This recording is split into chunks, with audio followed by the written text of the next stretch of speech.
The thing was a little bit botched up from the top, right from the top. I don't think. I think it's pretty well accepted that that some political folks did not know what they were doing. So we were told to go and then don't go. And we started at one time. We started down to the school in a caravan of cars. We got turned back because Ross Barnett, who says he couldn't control the people, and there was going to be shooting and all that sort of thing. Who was Ross Barnett? Ross Barnett was the governor of Mississippi. Okay. And it was Ross Barnett and Bobby Kennedy, the Attorney General, that were back and forth constantly and both playing each other like a violin. And finally, when we finally went into Mississippi, because of the way they handled it, we were really pretty much of a ragtag looking bunch. We had no uniforms. It was all civilian clothes. We had World War II helmets, painted white. I don't know who in the world ever got the idea of painting helmets white. Talk about a target. Mm-hmm. We had limited equipment and that type of thing. And when they said, everybody thought it was, even the supervisors, myself and everybody else,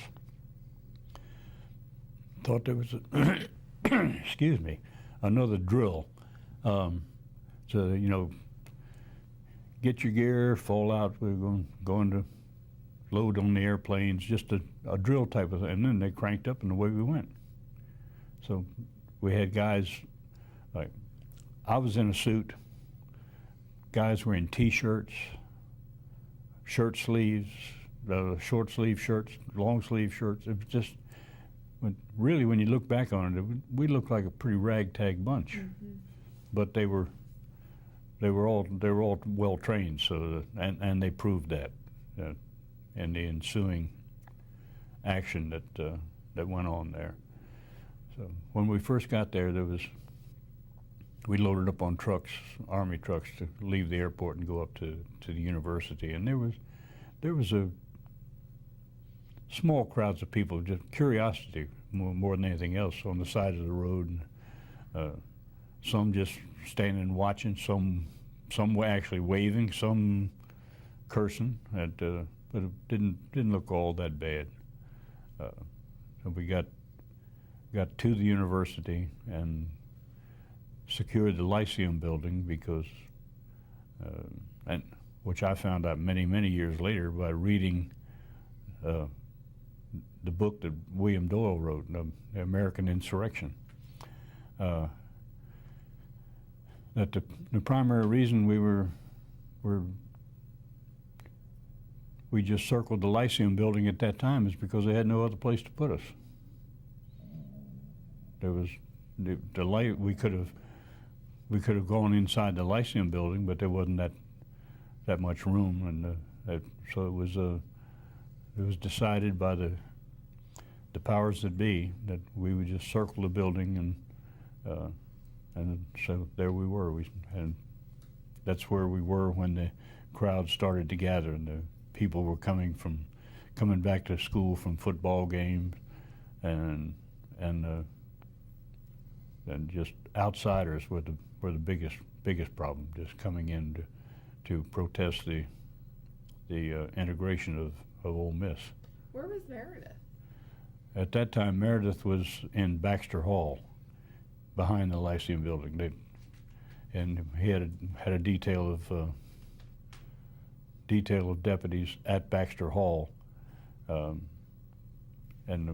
unfortunately, the crowd never knew where he was really, because they could they could have probably overrun Baxter Hall. There weren't that many people there.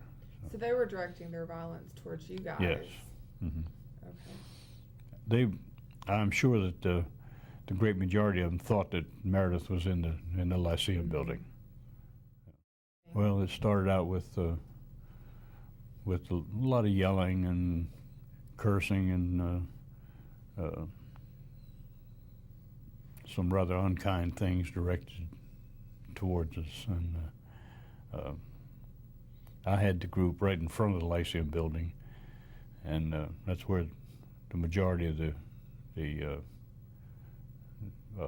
taunting and cursing was going on. And then they started throwing small objects like stones and sticks and whatever they could get their hands on, and it started getting to escalate as the evening went on. And I picked up a nickname there that I'd never had before in my life. The crowd started calling me Smiley, because when I was facing them, I just kept smiling, and then trying to keep my people calmed down too. So, and I told them, I said, just smile, just keep smiling, and I'll be quite candid with you. I said, because you smile now, when this thing kicks off, and it will kick off, then don't smile. Mm-hmm. Just do what you have to do, and they did. They did a great job. They could probably have been the most disastrous operation that the U.S. Marshals were ever involved in, because if they had not, they meaning the deputies and the special deputies, everybody, if they had not shown the kind of restraint that they showed, there could have been many people killed, many people. And the Mississippi Highway Patrol did nothing. They did nothing. In fact, and again, I didn't even know this until I read Doyle's book, that at one point they had left the campus. At one point they were going to come back and join the mob, join the rioters. And it's pretty well documented in Doyle's book. We didn't even know about it at that time. We just knew that they didn't do anything. Mm-hmm. If they had stayed and acted, in my judgment, acted like professional law enforcement people, there would never have been the problems that we had there. It wouldn't have happened. And the shooting started during the night, and the Lyceum building is still, you can still see the pockmarks on the columns from the shooting. And we had one man seriously, with a lot of people hurt, yeah, in one way or another. One man, excuse me, very seriously injured. Gene Same was shot in the neck,